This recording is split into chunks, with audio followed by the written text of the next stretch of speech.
RTP. Ella es Alondra Enríquez, magíster en comunicación estratégica, con mención en comunicación digital, consultora política digital. Con ella hablaremos sobre las figuras que participarán en estas seccionales desde el punto de vista de quien analiza las redes sociales. Qué tan reconocidos son, qué tanto rechazo, qué tanta aprobación hay, qué nos puede decir de su identidad, qué perfil las redes encuentran, proyectan en ellos. Bienvenida a Londra en la mañana en RTP. Qué gusto para mí acompañarles, igual un placer escucharte, César, y a quienes están en el estudio. Creo que la antesala y este diagnóstico previo que ustedes acertadamente acaban de dar coincide con esta baja en interacciones a nivel de la participación y el interés de los ciudadanos en redes sociales.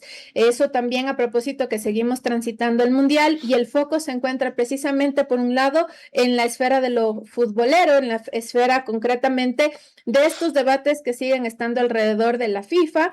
Y finalmente, el tema de la seguridad es el segundo tema que ha captado el interés, de la ciudadanía. Ay, Alondra, buenos días, te habla Sofía Forneris. Quisiera hablar un poco, nosotros vemos candidatos que tienen más experiencia en redes sociales y algunos que no tienen una plataforma muy visible en este momento, pero ¿qué errores siguen cometiendo los candidatos en redes sociales que has podido ver? Bueno, de arranque, a excepción de los candidatos que van a terciar por una reelección o que cambiarán del cargo de prefecturas a alcaldías, es decir, el caso, por ejemplo, de Roberta Zambrano, Juan Cristóbal Lloret, obviamente tienen un interés y un manejo comunicacional un poco más institucional. Y eso les ha permitido no entrar en estos riesgos de la comunicación que no siempre se piensa desde lo electoral, sino desde movilizar el factor emocional. Hemos visto a muchos iniciar la campaña con los famosos Get Ready With Me, el tema de los blogs diarios, el tema de las carreras o elevar nuevamente el perfil deportivo con afán de generar cercanía y con afán de generar un contenido que no les lleve a riesgos reputacionales. Yo les escuchaba en la antesala, la gente quiere propuestas, quiere datos, quiere resultados. Y eso es 100% real. La gente viene de un desgaste a propósito de la crítica a la gestión del gobierno actual, lo que obliga a regresar a ver a nuevos liderazgos que tengan la capacidad de darle soluciones a los problemas más inmediatos. Incluso hacía una breve reflexión de esta necesidad de construir el perfil político como un influenciador desconectado de la realidad de la gente. Pues lo que vemos hoy es que, por ejemplo, en el caso de quienes han optado por estos famosos blogs del día o el Get Ready With Me, apelan a cierto tipo de privilegios desde una comunicación ausente y desconectada de la realidad del Ecuador. En datos, por ejemplo, sabemos que de 10 ecuatorianos, 7 ecuatorianos se encuentran en la informalidad y 3 tienen un trabajo digno y en condiciones óptimas. El otro dato que tenemos sigue siendo el tema de la seguridad, la tasa elevada de homicidios, lo que muy pocos podrían, por ejemplo, madrugar a las 4 o 5 de la mañana y correr en distintas zonas del Ecuador. En el caso, por ejemplo, de la ciudad de Quito, hace poco una muchacha denunciaba que casi fue víctima de violencia en uno de los parques más populares de la ciudad, que es el Parque de la Carolina. Entonces, hoy sí vemos como una falta de ausencia estratégica y táctica a la hora de posicionar su comunicación. Ayer me parece que uno de los contenidos, digamos, más sutiles que se lanza con estas aceptaciones de candidaturas, que es con lo que hemos iniciado, me parece que el contenido de Juan Carlos Vega fue un contenido interesante, apela a una comunicación, le habla a los cuencanos sin tener esta lógica tal vez despampanante de lo digital. Hay una pregunta entonces, Alondra. Ciertos códigos. Hay una pregunta ahí. Hay mucho rechazo en Cuenca a la presente administración de gobierno de Daniel Noboa, derivada en buena parte del tema de Quimsacocha y del proyecto minero que se detuvo después de las protestas de la ciudadanía cuencana. ¿Cómo puede el señor Vega Malo como candidato a ADN, esto puede ser un ejemplo para otros en el país, deslindarse de ciertos aspectos impopulares del gobierno y seguir siendo el candidato a ADN y ganar? ¿Cuál es la fórmula, al menos en redes, para tratar de interactuar con la gente con una identidad propia? Aprovechar lo que te ayuda el reconocimiento de ser el candidato a ADN sin ligarte a los errores del gobierno. Bueno, ahí vimos que la puesta en escena, sobre todo en la línea gráfica, cosa que no ha pasado con candidatos de ADN, como por ejemplo Harold Burbano, Giovanni Vidia, que ha mantenido la línea gráfica del blanco y el morado como el mensaje de reconocimiento, evidentemente, para los electores. Vega hace una apuesta distinta, ¿no? Incluso la invitación para la aceptación de su candidatura va en tonos más relacionados con colores de la ciudad, el símbolo de la iglesia de la catedral, los blancos, los tonos pasteles. Digamos, en términos de identidad gráfica, él le apuesta por algo totalmente distinto que de primera instancia le permite decir, bueno, estoy aquí, pero con una sana distancia, probablemente con el interés de lograr capitalizar justamente uno de los territorios más complejos. Ahí sí se puede ver como una línea estratégica, un mensaje en tono con la ciudadanía, nada fuera de lo normal, ¿no? Un mensaje muy tradicional, muy al estilo además también de Vega, ¿no? Vemos en otros casos, por ejemplo, que han decidido también, como el caso de Cynthia Viteri, llegó a su aceptación de candidatura, ella correrá por Centro Democrático, toda de blanco, sin nada que le pueda identificar o correlacionar con lo que en su momento fue el Partido Social Cristiano. Hay candidatos que sí se están moviendo con esta intencionalidad de distanciamiento. Otra candidata es Viviana Veloz, que ha intentado desconectarse muchísimo de la comunicación de la bancada de la Revolución Ciudadana. Tanto es así que la hemos visto imperceptible en los debates que la Revolución Ciudadana ha intentado incluso instaurar desde el legislativo, y ella prudentemente también ha marcado una agenda diferencial. Sí vamos viendo que por ahí corren una que otra estrategia. Lo relevante es que hay candidatos también que no se comprende el foco de que hayan decidido postular candidatos que no llegan ni a 1000 interacciones o que su margen de incidencia digital es relativamente baja o nula. En el caso de Quito, por ejemplo, vemos que hay 3 perfiles que están logrando posicionarse. Evidentemente, la distancia que hoy tiene Pavel Muñoz de los otros 11 candidatos que ya han salido es significativa, ¿no? Pavel logra mover alrededor de 670,000 interacciones. Le sigue Jorge Yunda con 280,000 interacciones. Y en tercer lugar aparece Wilson Merino, que a mí me sorprendió mucho lo de esta semana hablando del caso de Merino. No sé si esta era una estrategia para aumentar su margen de visibilidad en redes sociales, que se lanzó la propuesta de aumentar el horario de atención de los funcionarios públicos de 6 de la mañana a 10 de la noche, lo que generó todo un debate y le permitió crecer sus puntos en exposición digital, evidentemente con una carga de negativismo importante, ¿no? El 57% de la conversación en redes sobre Merino fue negativa.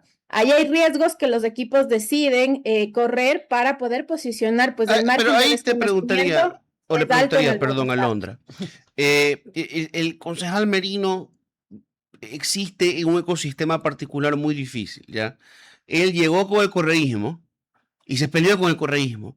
Y los guerreros digitales, no hablo de bots, no hablo ni siquiera de trolls, el militante correísta activo en redes pegado al celular, no te suelta. Y él solito se lo buscó, se buscó una pelea con ellos. No es una condición, digamos, normal. A lo mejor, corríjame si me equivoco, no es que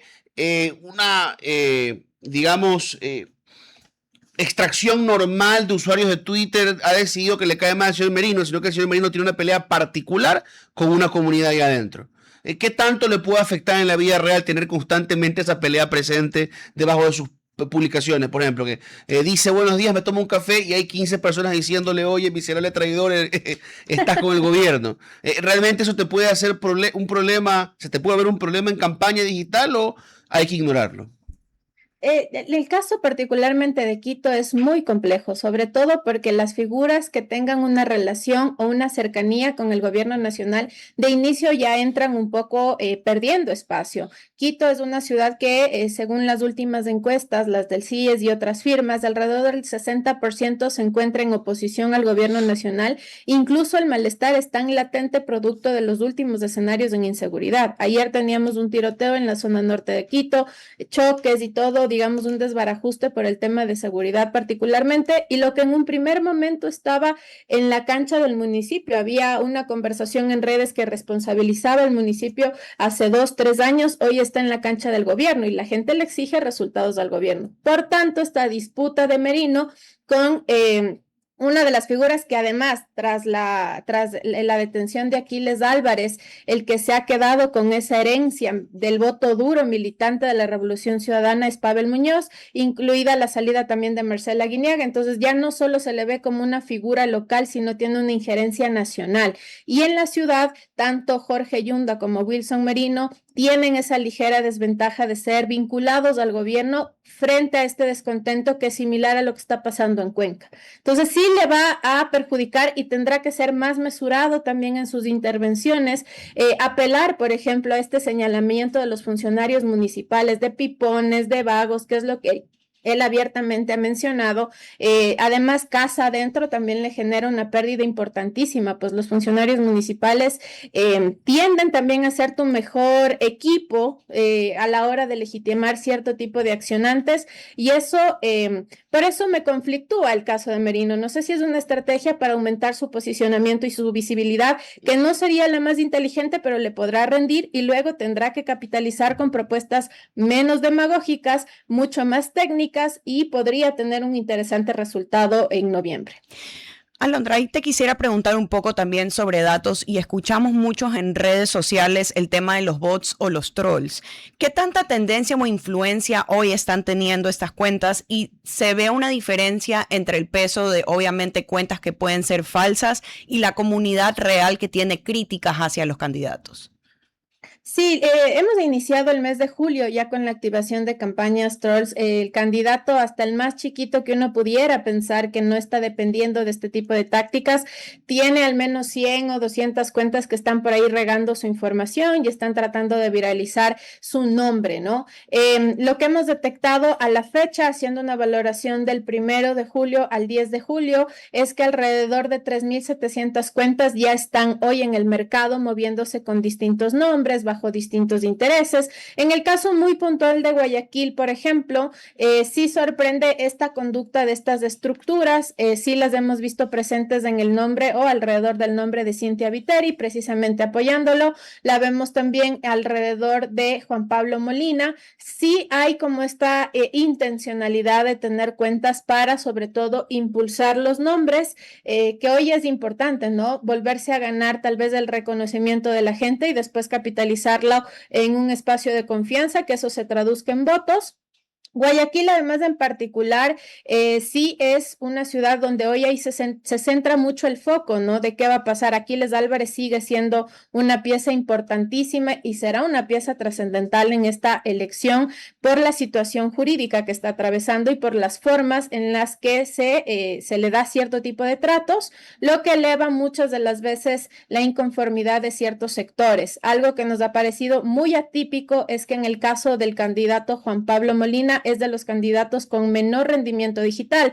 Del 26 de junio al 10 de julio logra 9.900 interacciones. Y eso para un candidato a la Revolución Ciudadana Rarísimo. es una media súper baja. Y ustedes se acordarán, por ejemplo, Luisa González, 9 de junio 2023, nadie la conocía, no llegaba ni a 1.000 interacciones. Luisa González, 11 de junio, una vez que se hace la aceptación de su candidatura presidencial, logró de 250.000 a 350.000 interacciones.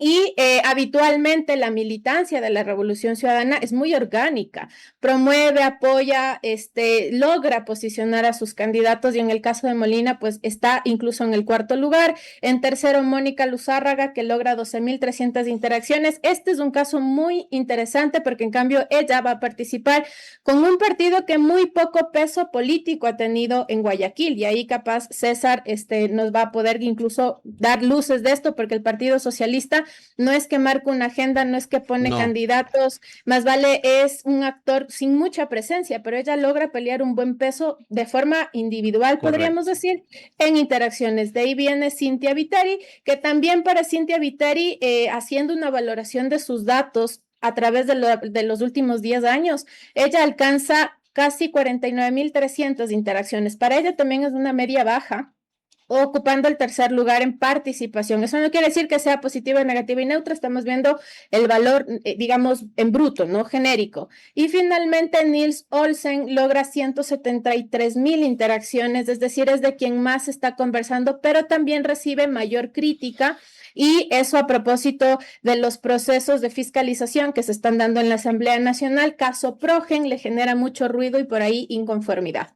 Quizá debería tomar nota de lo que ha hecho el exministro Vega Malo, ¿no?